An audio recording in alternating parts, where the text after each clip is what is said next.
Hi hello నమస్తే welcome to juniors global. నేను మీ గణేష్. తెలంగాణలో మన ముఖ్యమంత్రి గారి పరిపాలన చూస్తుంటే నిజంగా ముక్కు మీద ఏలేసుకుంటున్నారు ప్రజలు. ఎందుకు వేసుకుంటున్నారు మరి? అట్లా చేస్తుండే పరిపాలన కేవలం మాటలతోనే కోటలు కడుతున్నాడు.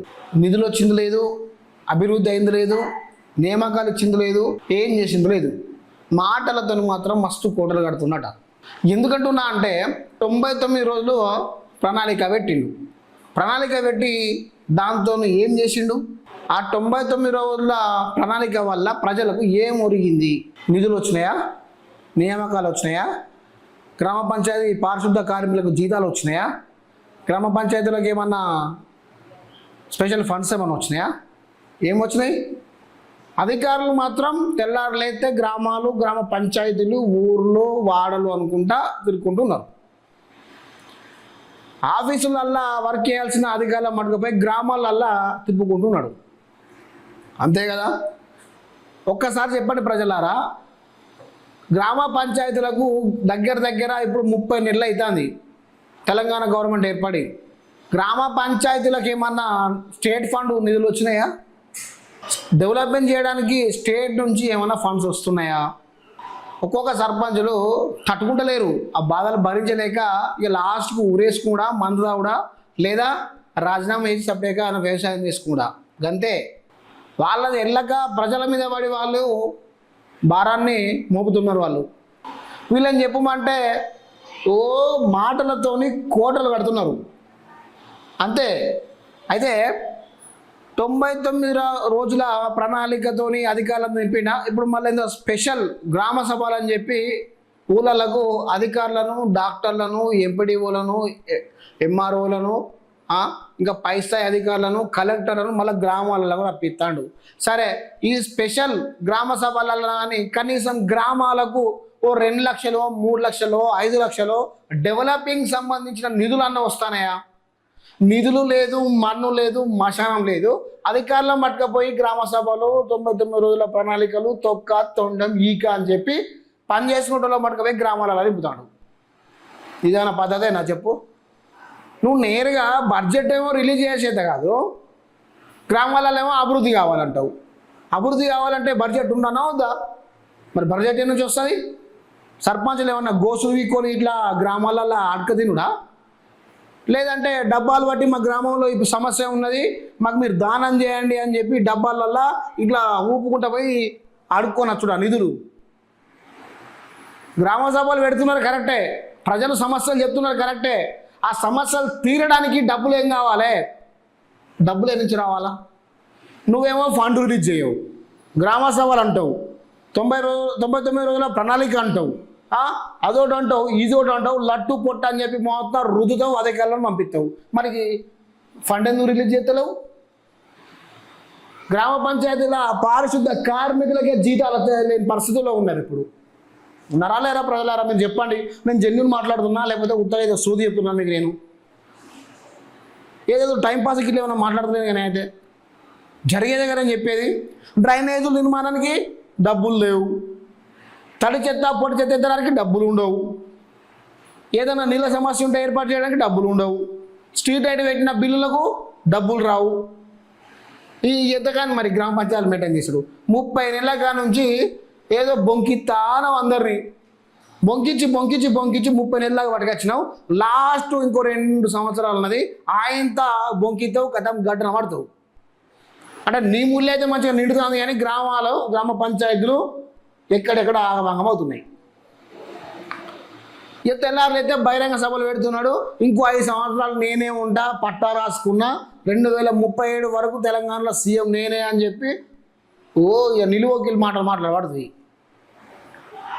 ఇంకా 2 టర్ములు నువ్వు సీఎం ఉంటే మాత్రం తెలంగాణ కదా అమ్మేత్తం అయిపోతుంది. ఏమిటన్నా అమ్మేత్తావు, ఆ స్విస్ బ్యాంకులో 10 లక్షల కోట్లు ఎంతో వేసుకుంటావు, కథం కాలు మీద కాలు వేసుకొని సైలెంట్గా ఉంటావు. ఇది మాత్రం జరుగుతుంది, తెలంగాణ సంక్రాంతి. అరే గ్రామాలల్లో నిధులు లేవు, ఏం లేవు, గ్రామాలలో పోయి సభలు పెట్టుడు, కాపీలలో రాసుకున్నంత మాత్రాన ప్రాబ్లమ్స్ క్లియర్ అవుతాయా? ఒక మహిళ వచ్చి మా ఇంటి ముందర డ్రైనేజ్ సమస్య ఉన్నది, డ్రైనేజ్ కట్టించండి అని చెప్పి అన్నది. ఆ డ్రైనేజ్ కట్టించండి అంటే ఏం కావాలి? గ్రామ పంచాయతీలో నిధులు ఉండాలి. మరి నువ్వు ఎట్లా నిధులు అయితే ఇయ్యవు, మరి ఏ నుంచి కట్టిస్తాడు?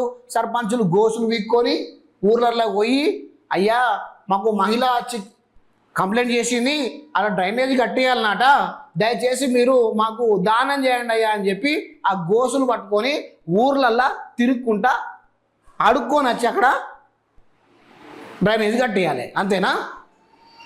అంటే పరిస్థితి అదేనా? అలానే ఉందా? ఇప్పుడు గ్రామాలలో ఉన్న సర్పంచుల పరిస్థితి గట్లే ఉండిపోయింది.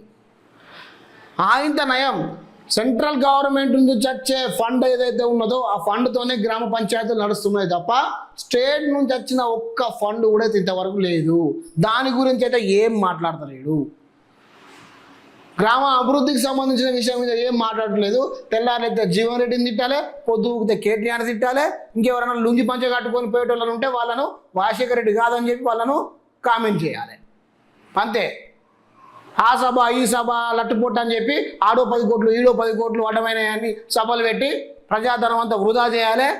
ఇంకా పేరుకు నేనేదో సేవ చేస్తున్నా, నేనేదో మొత్తం ఇది డీజిల్ పెట్రోల్ ఆదా చేస్తున్నా అని చెప్పి ఓ 2 వెహికల్ పక్కన పెట్టి 3వ వెహికల్ అది తిరగాలి.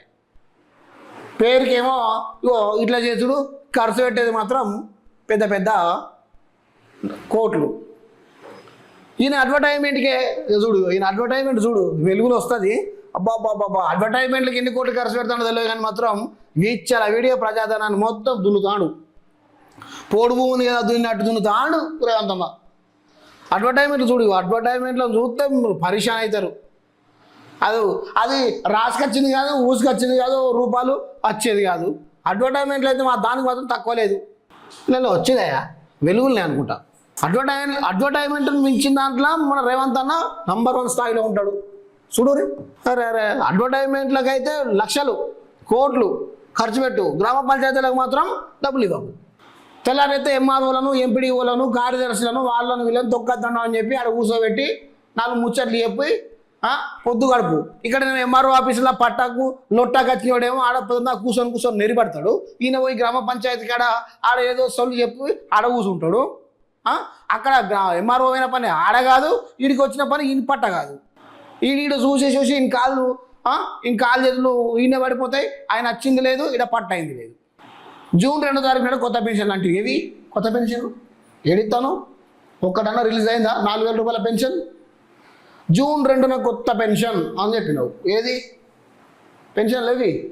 నిన్ననే కావచ్చు ఒక డిఆర్డిఓ నుంచో ఒక పత్రికలో ఒకటి ప్రకటన వచ్చింది. కొత్త పెన్షన్లకు సంబంధించి మాకు గవర్నమెంట్ నుంచి మాకు ఆర్డర్స్ ఏం లేవు, మీరు పెట్టుకోకండి, మీ సేవల చూడు తిరగకండి అని చెప్పి ఒక పేపర్లో పెట్టిండు ఒక క్యాండిడేట్, డిఆర్డిఓకి సంబంధించిన ఒక అధికారి. ఇక మరి 2వ తారీఖు నాడు నేను కొత్త పెన్షన్లు ఇస్తామని చెప్పి పేపర్ ప్రకటనలు అడ్వర్టైజ్మెంట్లు ఇచ్చినట్టే, మొత్తం ఇచ్చినట్టే. ఎట్లా వచ్చి ఇగో మొత్తం ఇగో నీకో 4,000 తీసుకో అని లెక్క పెట్టి ఇచ్చినట్టే. ఎందుకే ఈ పరిపాలన? ఎంప్లాయ్మెంట్ లేదు, ఒక అభివృద్ధి లేదు, ఒక ఫండ్ రిలీజ్ అవ్వడం లేదు.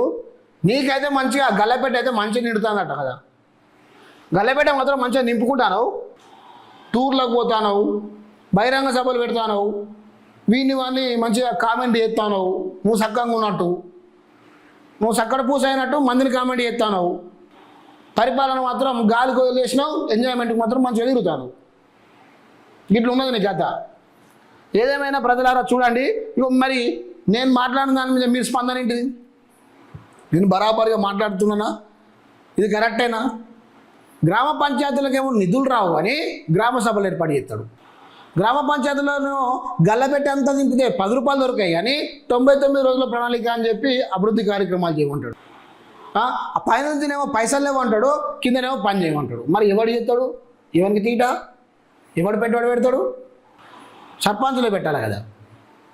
పోయినసారి ఖర్చు పెట్టుకున్న సర్పంచులకి ఇంతవరకు బిల్లులు రాలే. ఒక్కొక్కడు పిచ్చి కుక్కలు లెక్క తిరుగుతాడు. ఇప్పటికి స్టిల్ తిరుగుతున్నారు సర్పంచులు బిల్లులు రాక. మరి వాళ్ళ పరిస్థితి ఏది? వాళ్ళ బిల్లులు ఇవ్వద్దా? నమ్ముకున్నందుకు నట్టేట ముంచుతారు, అంతే, ఏం లేదు. నమ్ముకొని వచ్చినందుకు నట్టేట ముంచుతున్నారు, సంపాదించుకుంటున్నారు, బేరసారాలు ఆడుతున్నారు. నాకు మంత్రి పదవి, నాకు మంత్రి పదవి, నాకు మంత్రి పదవి అని చెప్పి బేరసారాలు ఆడుకుంటా మీ దాంట్లో మీరే కొట్టుకుంటారు. నేర నియంత్రణ వెలిగిపోయింది, అరాచకం ఎక్కువైపోయింది, గూండాల పాలన వచ్చింది, ప్రశ్నిస్త కేసులు. ఇగో ఇవన్నీ మొదలైనవి. లా అండ్ ఆర్డర్ మొత్తం క్షీణించింది. ఓ పల్లెలలో అభివృద్ధి లేదు, పంచాయతీలలో నిధులు లేవు, ఏం లేదు. ఓ జడ్పీటీసీ ఎంపీటీసీ ఎలక్షన్ పెడదామన్నా ఇంగిత జనం లేదు. జడ్పీటీసీ ఎంపీటీసీ కనుక పెడితే ఇప్పుడు ఎలక్షన్ కనుక వస్తే ఎక్కడ మొత్తం ఓడగొడతారో మా ఇజ్జత్ పోతా అని చెప్పి సైలెంట్ ఉంటున్నాడు. మరి ఆ జడ్పీటీసీ ఎంపీటీసీ ఎలక్షన్ కనుక ఈ ముఖ్యమంత్రి ఈ స్థాయిలో కనుక పెట్టకపోతే నిజం చెప్తున్నా చరిత్రలో రేవంత్ అన్న మిగిలిపోతాడు. ఎట్లా అంటే జడ్పీటీసీ ఎంపీటీసీ ఎలక్షన్ పెట్టని ఏకైక ప్రభుత్వం కాంగ్రెస్ ప్రభుత్వం, ఏకైక ముఖ్యమంత్రి రేవంత్ రెడ్డి అని చెప్పి మంచిగా చరిత్రలో ఒక పుస్తకం రాస్తారు. ఆ పుస్తకం రాసి కింద యనమల రేవంత్ రెడ్డి మాజీ ముఖ్యమంత్రి అని పెడతారు. ఎప్పుడైతే ఇంకా చల్లగా ఉంటుంది. ఓకే సరే, మొత్తానికైతే ప్రజలారా మీరేమనుకుంటున్నారు? అసలు నేను చెప్పిన దాని మీద మీ స్పందన ఏంటి? దయచేసి చెప్పే ప్రయత్నం చేయండి.